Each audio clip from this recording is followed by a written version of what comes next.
ಇನ್ನು ಅಧಿಕಾರಿಗೆ ಧಮಕಿ ಹಾಕಿದಂತ ರಾಜೀವ್ ಗೌಡ ನಿರೀಕ್ಷಣಾ ಜಾಮೀನಿಗೆ ಅರ್ಜಿ ಸಲ್ಲಿಸಿರುವಂತದ್ದಾಗಿದೆ. ಶಿಡ್ಲಘಟ್ಟಲಾದಂತಹ ಘಟನೆ ಅದು. ಫೋನ್ ಕರೆ ನೀವೆಲ್ಲರೂ ಕೂಡ ಕೇಳಿದಿರಿ.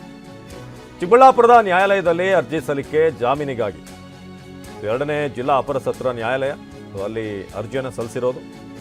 ರಾಜೀವ್ ಗೌಡ ಪರ ವಕೀಲ ಶಿವಶಂಕರ್ ರೆಡ್ಡಿ ಅರ್ಜಿ ಸಲ್ಲಿಸಿದ್ದಾರೆ. ಸದ್ಯಕ್ಕೆ 2-3 ದಿನದಿಂದ ರಾಜೀವ್ ಗೌಡ ಎಲ್ಲಿ ಏನು ತಲೆಮರೆಸ್ಕೊಂಡು ಓಡಾಡ್ತಿರುವಂಥದ್ದು ಆಗ್ತಾ ಇದೆ.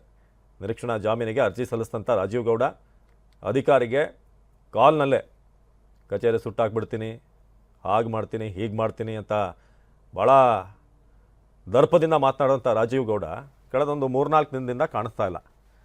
ಸೊ ಇದೀಗ ವಕೀಲರ ಮೂಲಕ ಅಲ್ಲಿ ಅರ್ಜಿ ಸಲ್ಲಿಸಿರುವಂಥದ್ದಾಗಿದೆ ಜಾಮೀನಿಗೆ. ಸೊ ನಿರೀಕ್ಷಣಾ ಜಾಮೀನಿಗೆ ಅರ್ಜಿ ಸಲ್ಲಿಸಿದಂಥ ರಾಜೀವ್ ಗೌಡ ಗೃಹ ಸಚಿವರನ್ನ ಈ ಬಗ್ಗೆ ಕೇಳಿದಾಗ ನೀವೇನ್ರಿ ನಮಗೆ ಟೈಮ್ ಲಿಮಿಟ್ ಕೊಡ್ತೀರಾ ಮೀಡಿಯಾದವರು ಅನ್ನೋ ರೀತಿಯ ಪ್ರಶ್ನೆ ಮಾಡಿದ್ರು. ಇನ್ನು ಕಾಂಗ್ರೆಸ್ ಮುಖಂಡ ರಾಜೀವ್ ಗೌಡಗಾಗಿ ಪೊಲೀಸರು ಶೋಧ ನಡೆಸ್ತಾ ಇದ್ದಾರೆ. ಬೆಂಗಳೂರಲ್ಲಿ ಪೊಲೀಸರಿಂದ ಸಿಸಿ ಕ್ಯಾಮೆರಾಗಳ ಪರಿಶೀಲನೆ ಆಗ್ತಿದೆ. ಯಾವ ಕಡೆ ಹೋಗಿದ್ದಾರೆ ಏನ್ ಕತೆ ಅಂತ. ರಾಜೀವ್ ಗೌಡ ಕಾರ್ನ ಚಲನವಲನ ಇದೆಲ್ಲವನ್ನೂ ಕೂಡ ಪೊಲೀಸರು ಹುಡುಕಾಡ್ತಿದ್ದಾರೆ. ಈಗ ಇಂದಿರಾನಗರದಲ್ಲಿ Rajeev Gowda phone switch off ಆಗಿದೆ. ಅದಾದ್ಮೇಲೆ ಎಲ್ಲಿ ಏನು ಅನ್ನೋದ್ರ ಬಗ್ಗೆ ಮಾಹಿತಿ ಇಲ್ಲ. ಹಿರಿಯ ವಕೀಲರೊಬ್ಬರ ಸಂಪರ್ಕದಲ್ಲಿರೋ ಬಗ್ಗೆ ಕೂಡ ಮಾಹಿತಿ ಇದೆ. ಕಾಂಗ್ರೆಸ್ ಮುಖಂಡ ರಾಜೀವ್ ಗೌಡ ಪರ ವಕೀಲ ಈಗ ಶಿವಶಂಕರ್ ರೆಡ್ಡಿ ಅರ್ಜಿ ಸಲ್ಲಿಸಿದ್ದಾರೆ. ಸೊ ಈ ಫ್ಲೆಕ್ಸ್ ವಿಚಾರವಾಗಿ ಏನು ಫ್ಲೆಕ್ಸ್ ಹಾಕಿದ್ರು ಅದನ್ನು ತೆರವುಗೊಳಿಸಿದ್ರು ಅಂತ ಪೌರಾಯುಕ್ತೆ ಅಮೃತ ಅವರಿಗೆ ಫೋನ್ ಮಾಡಿ ಮಾತನಾಡಿರುವಂಥದ್ದಾಗಿತ್ತು. ಭೀಮಪ್ಪ ಪಾಟೀಲ್ ಈ ಬಗ್ಗೆ ಹೆಚ್ಚಿನ ಮಾಹಿತಿಯನ್ನು ಕೊಡ್ತಾರೆ. ಭೀಮಪ್ಪ ಪಾಟೀಲ್, ರಾಜೀವ್ ಗೌಡ ಸದ್ಯಕ್ಕೆ ಕಾಣಿಸ್ತಾ ಇಲ್ಲ, ಆದರೆ ಲಾಯರ್ ಬಂದಲ್ಲಿ ಅರ್ಜಿ ಸಲ್ಲಿಸಿದ್ದಾರೆ ಅಂತ ಗೊತ್ತಾಗಿದೆ. ಸೊ ಇನ್ನೊಂದು ಕಡೆ ಪೊಲೀಸರ ಹುಡುಕಾಟ ಹೇಗೆ ನಡೀತಿದೆ ಅಂತ, ಯಾಕಂದರೆ ಟೈಮ್ ಲಿಮಿಟ್ ಬೇರೆ ಕೊಡೋ ಹಾಗಿಲ್ಲ.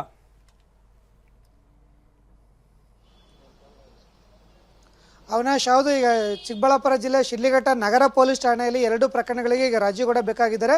ಮತ್ತು SP ಕುಶಾಲ್ ಚೌಕ್ಷಿ ಅವರ ನೇತೃತ್ವದಲ್ಲಿ 3 ಪೊಲೀಸ್ ತಂಡಗಳು, 3 ಪೊಲೀಸ್ ಇನ್ಸ್ಪೆಕ್ಟರ್ ಮತ್ತು 2 ಸಬ್ ಇನ್ಸ್ಪೆಕ್ಟರ್ ಸೇರಿದಂತೆ 100 ಜನ ಒಂದು ಪೊಲೀಸರಿಗೆ ಹುಡುಕಾಟ ನಡೆಸಿದ್ದಾರೆ. ಆದರೆ ಇದುವರೆಗೂ ರಾಜೀವ್ ಗೌಡ ಅವರ ಖಚಿತ ಸುಳಿವು ದೊರಕಿಲ್ಲ. ಮತ್ತು ಪೊಲೀಸರಿಗೆ ಇನ್ನೊಂದು ಮಾಹಿತಿ ಮೂಲ ಪ್ರಕಾರ ಈಗ ರಾಜೀವ್ ಗೌಡ ಅವರ 2 ಫೋನ್ಗಳು ಇಂದಿರಾನಗರದಲ್ಲಿ ಇರಬೇಕಾದ್ರೂ ಸ್ವಿಚ್ ಆಫ್ ಆಗಿದೆ. ಮತ್ತು ಅಲ್ಲಿ ಬೆಂಗಳೂರು ರಾಜ್ಯದಲ್ಲಿರ್ತಕ್ಕಂಥ CCTVಗಳು ಏನಿದೆ ಆ CCTVಗಳನ್ನು ಪರಿಶೀಲನೆ ನಡೆಸ್ತಾ ಇದ್ದಾರೆ.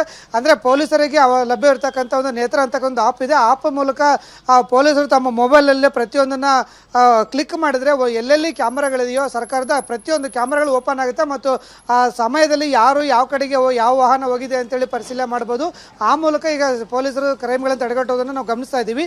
ಈಗ ಅದೇ ಮಾದರಿಯಲ್ಲಿ ಶಿಡ್ಲಘಟ್ಟ ಪೊಲೀಸರು ಸಹ ಒಂದು ರಾಜೀವ್ ಗೌಡಗೆ ಬಲೆ ಬೀಸಿದ್ದಾರೆ. ಮತ್ತೊಂದು ಕಡೆ ಆದರೆ ಈಗ ಇದೇ KPCCಯಲ್ಲಿ ಒಂದು ಕಡೆ ರಾಜೀವ್ ಗೌಡನ ರಕ್ಷಣೆ ಮಾಡುವಂಥದ್ದು, ಮತ್ತೊಂದು ಇಲ್ಲ ಅವ್ರನ್ನ ಬಂಧಿಸಿ ಬುದ್ಧಿ ಕಲಿಸುವಂಥ ಕೆಲಸ. 2 ಬಣಗಳು 2 ರೀತಿಯಲ್ಲಿ ಪೊಲೀಸರ ಮೇಲೆ ಪ್ರಭಾವ ಬೀರುತ್ತವ ಹಿನ್ನೆಲೆಯಲ್ಲಿ ಪೊಲೀಸರಿಗೆಲ್ಲ ಒಂದು ಕಡೆಗೆ ಈ ಪ್ರೆಜರ್ ತಡ್ಕೊಳ್ಳೋಕ್ಕಾಗ್ತಾ ಇಲ್ಲ. ಹಾಗಾಗಿ ಏನಾದ್ರು ಮಾಡಿ ಬಂಧಿಸಬೇಕು ಅಂತೇಳಿ ಪೊಲೀಸರು ಹೋರಾಟ ನಡೆಸಿದ್ದಾರೆ. ಮತ್ತೊಂದು ಕಡೆ ಈಗ ಇದೇ ರಾಜೀವ್ ಗೌಡ ಅವರು ತಮ್ಮ ವಕೀಲ ಶಿವಶಂಕರ ರೆಡ್ಡಿ ಅನ್ನೋರ ಮೂಲಕ ಒಂದು ಚಿಂತಾಮಣಿಲಿರ್ತಕ್ಕಂಥ 2ನೇ ಸತ್ರ ನ್ಯಾಯಾಲಯದಲ್ಲಿ ಒಂದು ಜಾಮೀನಿಗೆ ಒಂದು ಅರ್ಜಿ ಸಲ್ಲಿಸಿದ್ದಾರೆ. ಹಾಗಾಗಿ ಇವತ್ತು ತಪ್ಪಿದ್ರೆ ಸೋಮವಾರ ಬೇಲ್ ಸಿಗ್ಬೋದು ಅಂತೇಳಿ ರಾಜೀವ್ ಗೌಡ ಅವರು ಜಾಮೀನು ನಿರೀಕ್ಷಣೆಯಲ್ಲಿದ್ದಾರೆ. ಅವಿನಾಶ್, ಧನ್ಯವಾದ ಮಾಹಿತಿಗಾಗಿ ಭೀಮಪ್ಪ. ಇನ್ನು ಈ